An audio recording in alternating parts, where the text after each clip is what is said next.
이제 로마가 어떻게 해서 성공했는지를 보면요. 로마 제국을 성공으로 이끌어간 것은 대체로 세 가지 측면에서 설명해야 된다고 봅니다. 하나는 끝없이 계속된 정복 전쟁입니다. 끝없이 계속된 정복 전쟁. 싸우고 또 싸우고 또 싸웠다. 그러니까 이것은 약탈인 거죠, 사실은. 끊임없는 약탈전을 치렀다 하는 것이죠. 자, 여러분, 우리 대한민국은 어떻습니까? 우리 대한민국도 사실은 소리 없는 정복 전쟁을 계속하고 있지 않습니까, 여러분? 오늘의 대한민국은 사실상 하나의 제국입니다. 어떤 의미에서 제국입니까? 경제적으로 보면 10대 강국 안에 들어가 있고, 작년에 미국의 어떤 기관에서 평가한 국력을 가지고 보면 세계에서 5위 또는 6위의 강국이거든요. 그러니까 우리가 군사적으로 어딘가를 침략하지는 않지만 삼성을 앞세워서, 포스코를 앞세워서, LG를 앞세워서 우리들의 재벌을 앞세워 가지고 경제적 침략을 계속하고 있는 거죠.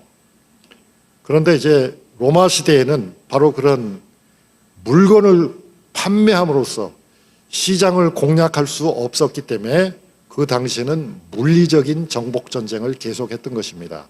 그런데 오늘의 미국을 보십시오. 오늘의 러시아를 보십시오. 오늘의 중국을 보십시오. 그들은 어떡합니까?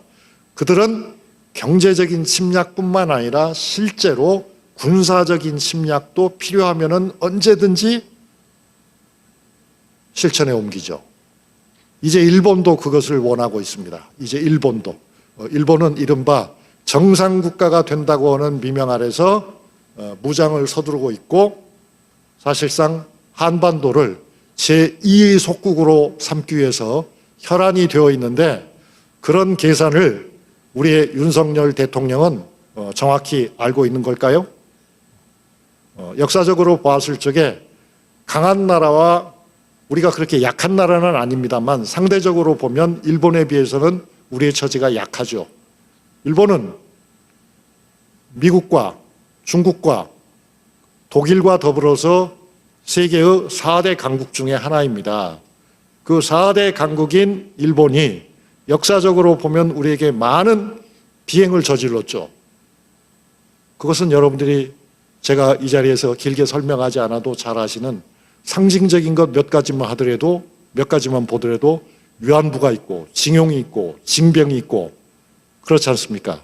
그런데 그런 문제들에 대해서 일본이 자신들의 과오를 반성하고 국제사회에서 인정하고 적절한 보상을 하기 전에 그보다 약한 한국의 대통령이 그들을 찾아가서 이거는 내가 다 알아서 처리하겠다, 당신들은 아무 문제 없다라고 얘기하는 것은, 그것은 한국의 통 큰 양보입니까?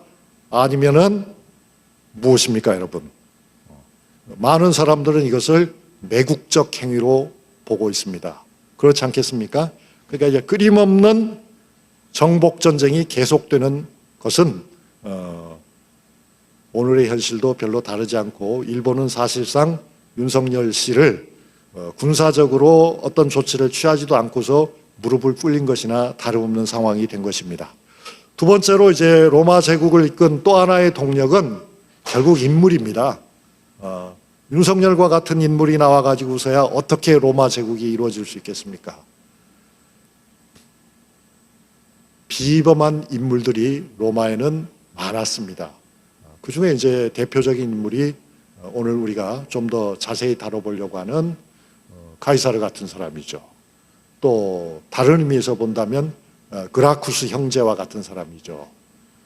그런 인물들이 로마에서는 끊임없이 배출되었기 때문에 로마 제국이 오랫동안 전성기를 누릴 수 있었던 거죠. 그러나 그보다 사실은 더 중요한 것도 있었습니다. 로마에는 아주 특별한 사회제도가 있었죠. 그것은 첫째가 법입니다. 로마 법. 로마에 가면 로마의 법을 따라야 한다, 그런 말도 있지만 오늘날 전 세계에, 우리나라를 포함해서요, 전 세계에 이른바 법치국가를 표방하는 나라들이 가지고 있는 법, 그놈의 법. 이 나라에서는 그 법 기술자들이 세상을 지금 완전히 망가뜨리고 있지만 사실 법이라고 하는 것은 망가뜨리기 위해서가 아니라 좋은 가치를 지키기 위해서 있는 것인데요. 그 현대 국가들의 법이라고 하는 것도 기원을 따지고 올라가 보면은 로마 법으로 소급이 됩니다. 그 로마 법에서도 아주 중요한 것이 바로 시민의 권리를 보장하는 내용이었습니다. 그러니까 시민권을 보장했다고 하는 것이 로마의 성공에 굉장히 중요한 역할을 했다. 그리고 로마가 양극화가 매우 심했지만 사실은 오랫동안 국가를 유지할 수 있었던 것은 복지제도가 있었기 때문입니다. 복지제도. 그래서 그런 점도 우리가 좀 깊이 생각을 할 필요가 있습니다. 먼저 정복전쟁 이야기를 간단하게 해본다면요. 로마는 거듭된 전쟁에서 승리의 승리를 계속했다 했는데 로마가 그렇게 승리를 계속할 수 있었던 것은 시민들에게 동기를 부여할 수 있었기 때문입니다. 그러니까 시민들에게 시민권을 보장함으로써 전쟁에 나가서 활약한 병사들이죠. 군인들에게 연금을 보장해 준 거거든요. 그들에게 생계를 보장해 준 거거든요. 이것이 결국 로마가 강한 군대를 갖게 만든 동인이었습니다. 그래서 이제 광대한 영토를 차지했던 거고요. 그렇게 해서 정치적인 지배권이 커지니까 인적 물적 자원도 많아지죠. 그러면서 로마는 오랜 기간 동안에 평화, 이게 여러분이 아시는 팍스 로마나라고 하잖아요. 그러니까 일정 시기가 지나면은 정복 전쟁을 하고 일정 시기가 지나면은 이제 여러분이 아시는 5명의 훌륭한 현명한 황제들이 로마에 등장해서 오현제의 시대가 오고 그런 로마의 평화가 있고요. 문화와 예술이 발전하게 됩니다. 그러니까 영토 얘기를 하니까 지도를 좀 잠깐 보실 필요가 있겠습니다. 이 지도에서 보면 로마 반도는 지금 하얀색으로 표시가 되어 있는데요.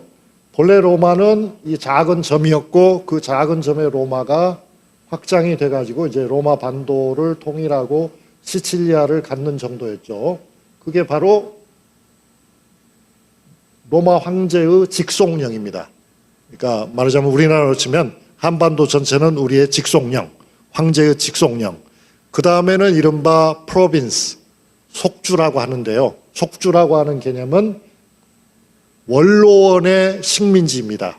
로마 귀족들의 식민지입니다. 그것은 이 그림에서 보시는 것처럼, 지도에서 보시는 것처럼 프랑스와 스페인과 그리고 그리스 반도와 그리고 소아시아 지역과 이집트 지역과 지중해 남쪽에 해당하는 그 지역은 지방이라고 했지만 사실은 지방이라고 했지만 이것은 원로원에 속한 귀족들이 이익을 공유하는 그런 지역이었습니다. 그 밖에 이제 또 시간이 지나가면서 그런 귀족들이 영향력을 행사할 수 있는 속주가 좀 더 확장이 되죠. 그러나 무한히 확장이 되지는 않았습니다. 지도에서 보시는 것처럼 오늘날의 동유럽이라든가 오늘날의 아랍 세계의 대부분 그리고 북아프리카의 사하라 이남으로는 절대로 로마가 내려가지 않았는데 그것은 왠가? 그것은 로마의 통치력의 한계였죠. 그 당시에 교통과 통신의 어떤 제약 때문에 그 이상 영토를 확장하는 것은 무의미한 일이라고 판단했던 것입니다. 자, 그 전성기가 온 것은 강적이었던 카르타고 침략을 받았고 그 침략을 물리침으로써 가능했다. 그러니까 여기서 제가 드리고 싶은 말씀은 뭐냐면요. 위기라고 하는 말 그 자체, 그러니까 위기라고 하는 것은 위험과 기회를 동시에 갖고 동시에 포함하는 말입니다. 우린 보통 위기를 맞았다고 했을 때 아 이거 잘못하면 망하겠구나만 생각하는데 그렇죠. 잘못하면 망하는 겁니다. 그러나 그 위기라고 하는 것은 뒤집어서 생각해 보면 동전에도 양면이 있듯이 위기에는 반드시 양면이 있다. 그러니까 지금 우리나라도 민주주의의 위기를 맞았지만 이것은 망할 징조가 아니고 더 크게 일어날 징조일 수가 있는 것입니다.